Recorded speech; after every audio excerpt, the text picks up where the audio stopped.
But that brings us to the tagline of this season, which if you look at any major stars promo for season 4 of Raising Kanan, you'll see a little caption on there that says blood money. And this is interesting because blood money has many meanings, and based on the characters and the states that we're going to find them in to start this season, blood money may very well tell us where things are headed as we enter into this new terrain. So let's get into the many meanings of blood money. The first meaning of blood money in casual slang is money that's obtained at the cost of another's life. Money paid as by a killer or killer's clan to the family of a person who has been killed. Now, if you remember, Ronnie before his death received a ransom and referred to it as, quote, beach money. So just keep that in mind because I'm building to something. The next meaning for blood money is in a biblical sense, which means a ransom paid by a murderer to the avenging kinsman of a murdered man in satisfaction for the crime. All right? Keep these blood and family bonds in mind because I'm going to break this down. And the final meaning for blood money, more so as a symbol, is this. Colloquially, the reward for bringing a criminal to justice. These fines completely protect the offender or the kinsfolk thereof from the vengeance of the injured family. Rock even attempted this back in season 1, following Kanan and D Wiz's murder of Buck 20, when she paid unique blood money for Buck's family in order to cease any pending retaliation against her wayward son or her crew at large. So you guys remember back in season 1, Kanan caught his first body by going against his mother's wishes for his life and ends up killing Buck 20, really out of a jealous rage because Buck 20 had something that he wanted in Davina, right? But in doing that, he cost his mother not only that blood money, but if you remember, he cost her territory as well. This is back when they were still fighting for corners and things like that. But to truly understand blood money, we got to recap how season 3 ended. In that final scene, if you remember, Rock has to appeal to Stefano in order to get $500,000 to pay for her son, as Ronnie kidnaps Kanan in the finale. So then Rock shows up with Howard, along with Marvin as well, who's kind of like the muscle for the situation. And as Ronnie reveals himself with Kanan, he also exposes the fact that Kanan is in on the ploy. So when they finally get the money, Kanan's plan, at least on the surface, is to sharing that money with Ronnie, finally completing the betrayal of his mother. So then catching Ronnie off guard and marveling at the fact that he finally has enough money to basically retire with, Kanan kills Ronnie, right? Shoots him in the back of the head, if you remember. Then once he kills Ronnie, Rock kills Howard. And it's a very interesting series of events because remember, Kanan killing Ronnie is him trying to show his mother that I'm finally a man now. You don't know what I'm capable of. Remember, even earlier in that episode, when Ronnie called him a little boy and told him that you don't tell me what to do and this and that, Kanan looked at him and he told him something to the effect of, I'm more than what you think I am. You know, like you really don't know me. You think you know me, but I'm more than what you think I am, right? So for him to even set that up, Ronnie was none the wiser. And him killing Ronnie in front of his mother was him also showing his mother that I'm more than what you think I am. I've evolved. I haven't been under your provision all this season, okay? I'm trying to show you something. But Rock had to raise him one because just like Kanan is more than what meets the eye, Rock is even more than that. She doubles down on that. Remember, Kanan is the fruit of the tree, but Rock is the tree itself. And so by her killing Howard in cold blood like that, she kind of kills two birds with one stone. The first bird, of course, is proving to her son that, hey, I see you, little nigga. I see you, and I raise you one. Don't ever go against me. You know what time it is. So it was kind of her proving that and also executing a very major hurdle to the Thomas family at large. Because if you remember, Howard was trying to convince Rock to take down Marvin in order to get the heat off his back and the heat off the Thomas family at large. Now, in a way, you got to kind of understand his thinking because if he's Kanan's true father, he remains in the Thomas family and he remains a cop in good standing, then he becomes a major asset to Rock. You know, at least on the street level. At the end of the day, too, you got to consider, although he becomes a major asset to Rock, he still is always over Rock in the hierarchy of importance because he's law enforcement. So Rock would never be able to make a move against him so long as he's law enforcement, right? And then, too, she'd never make a move against her brother because it wasn't in her nature to do so. We've only seen one time where you could argue that she may have made a move against Marvin. And believe it or not, she actually called Lulu to do it. This is way back in season 1, right before Lulu's house is firebombed by Unique's people. Okay, Marvin had messed up real bad. I believe this was on the tail end of Marvin getting out those bad drugs, right? And kind of endangering Kanan in the process because it was Kanan's idea. It was a whole thing. It was like what we would call a clusterfuck of events. So the only time we've seen Rock ever get treacherous like that to where you can argue she probably would have did something against her brother was during that series of events. But Rock is all about family. You know, family first is her thing, you know, and that's kind of like a mainstay of the power of women. Even if you look at like Monet and how she was with her children. She was harsh, but she was about love and family. You know what I'm saying? She was about loyalty to them. And even Tasha. Tasha was about loyalty to her family, even if it meant the death of her ex-husband. I'm loyal to my son. I'm not going to let anything happen to him. you know? And when Ghost stepped outside of his family, in Tasha's eyes, he was no longer family to a degree, if you understand the thinking. Now, I'm not saying I necessarily agree with this, but this is just the state of how she was thinking about it. You understand? The women of power are all about loyalty to family in a large way. You got to give them credit for that. But Rock is like, shit, I'm not going to give you my brother. You know, that's insane. And if I'm going to make a move against you, it has to be right now. Because if I kill you right now, my hands are clean. Why? Because you're not a cop right now. Remember, they had put him on modified duty. Howard was really the best definition of suspended. You feel me?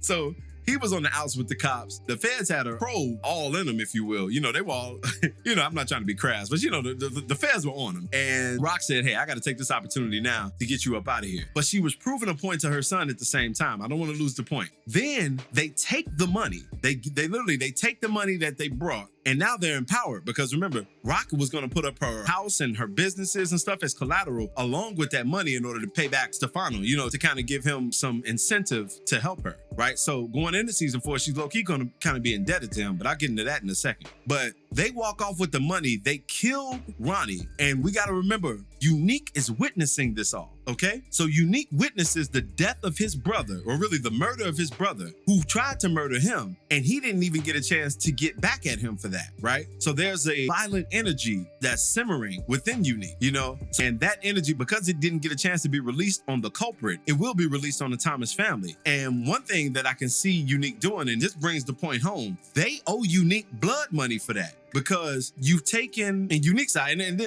remember, Unique isn't thinking clearly, but this is in his eyes, right? To a degree. To a degree, he's actually correct. I gave you my love, right? In my physical space. Then I get attacked by my brother, which in Unique's mind would never happen. Even though his brother, we saw his brother do some very treacherous things against him, but he gets attacked by his brother.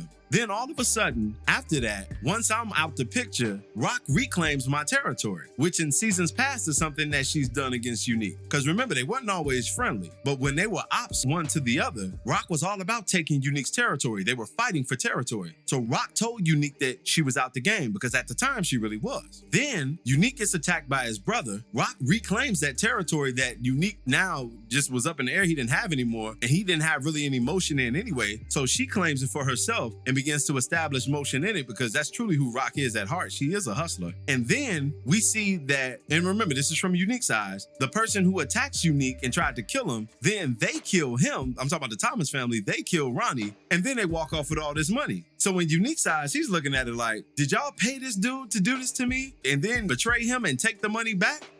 And because I didn't get to kill my brother, y'all owe me that money now. So it looks like now, remember in the synopsis, it says that the Thomas family's slates have seemingly been wiped clean, right? So they got the police factor out the way. The feds may still be looming because they're on the Italians, and Rock still has some proximity to them. But in the short term, the police don't have any leads because they don't have Howard anymore. And they don't have their own CI in, what was that little dude's name? The little heroin addict dude. Fuck, what was it? Y'all drop his name in the comment. I didn't forgot his damn name. Gerald. That was his name. I'm sorry, Gerald. So they don't have Gerald. They don't have Howard, so they don't have any leads anymore. Rock gets away with the money. She gets away with all of her enemies being wiped out. And Unique is left literally holding the bag. He's looking at this shit like, okay, so you must have seduced me sexually, right? In order to lower my defenses. Then you pretend to be out the game. Then you pay my brother to take me out. Then you betray him and take the money that you paid him. And you took my businesses. It's up now. You know, and I've done some videos kind of breaking down Unique's temperament and how he's going to be and why he's going to react and respond the way he is based on the traumatic brain injury that he's incurred. But on the surface, things are going to look like they're funny to him. And it is what they call a series of unfortunate events that did take place. But it looks crazy to him because it's like, damn, y'all really played me and y'all got me good. You know, in Unique's mind, he gonna be like, you got me better than y'all did in season 1. Because remember, at the tail end of season 1, Unique was set up by Rock, right, to go to jail, and she framed him for shooting a cop who was Howard at the time. So they framed him for shooting Howard, and it wasn't until he got framed until he saw his coat in that closet that he realized, I've been bested. They got me.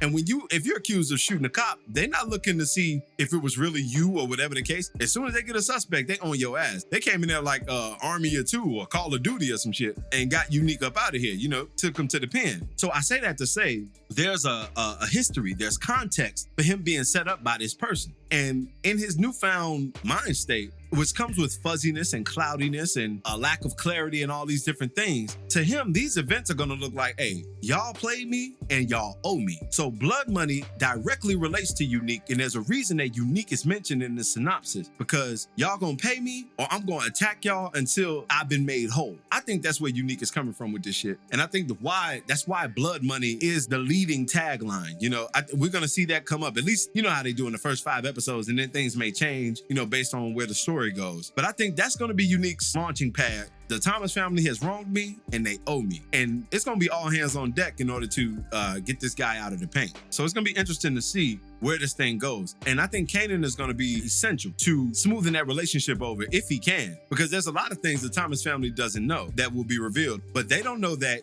Rock had a romantic relationship with Unique. You know, Unique, you know, for all intents and purposes, was a sneaky link for Rock. And remember, when Rock was carrying on with Unique romantically like that, Kanan wasn't living in the house because Kanan and Rock were on the outs at that time. You feel me? So they're setting it up in the story. I mean, this is just masterful writing on their part, but the story has been set up where a lot is going to be revealed. So imagine like Marvin and Lulu finding out that Rocky was sleeping with their former op, and now he's coming back in a jealous rage, or you know, to get what he felt like he's owed, because he doesn't know the full story, and by the look of it, nor does he care to know the full story. It's going to be some trying times for the Thomas family ahead. So be looking out for this. I think this is very interesting.